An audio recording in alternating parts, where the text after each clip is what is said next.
Per sort o per desgràcia, crec més per sort perquè he conegut mons diferents, he sigut emigrant fora d'Espanya. Tinc una certa experiència.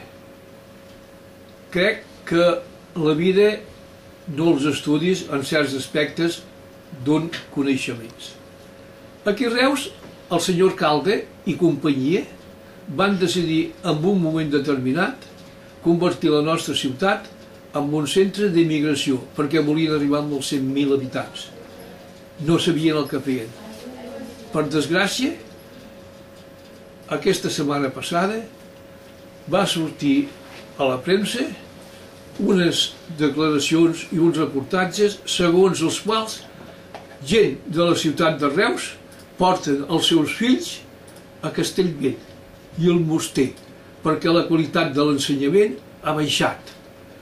Han convertit les escoles superpoblades amb nois que parlen diferents idiomes que els mestres no coneixen els idiomes pertinents per poder fer l'ensenyament adequat i ara comencem a trucar les conseqüències. No ho dic jo, ho va publicar la premsa. Això és el començament de moments molt difícils que se'ns aveïnen.